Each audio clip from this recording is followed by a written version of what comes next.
হাই, মই দেৱৰ্ষি গৌতমে লৈ আহিছোঁ ৰশ্মি ৰেখা বৰাৰ এটি সুন্দৰ অনুভৱ। প্ৰেমৰ মিঠা অনুভূতি, এক অবুজ মিঠা শিহৰণ। কেনেকৈ বুজাওঁ তোমাক? তোমাৰ স্পৰ্শত যে আছে স্বৰ্গীয় সুখৰ অনুভৱ।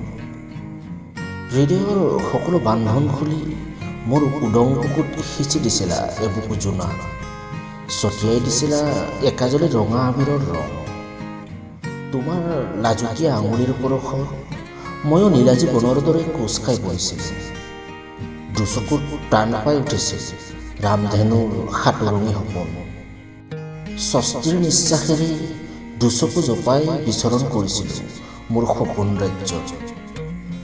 বৰহমথুৰীয়া উদ্যুতি মাথো কঁপিব ধৰিছিল দুটি ওঠৰ মায়াবী স্পৰ্শত।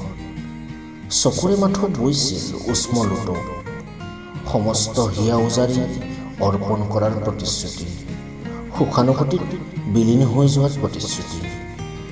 অপ্ৰাপ্তিৰ পৰা প্ৰাপ্তিৰ সুখ, এজনৰ পৰা আনজনে, এক মিঠা অনুভূতি মধুৰ সপোনৰ। বাস্তৱৰ গধুৰতাত সকলো ঠান বান হৈ গ'ল।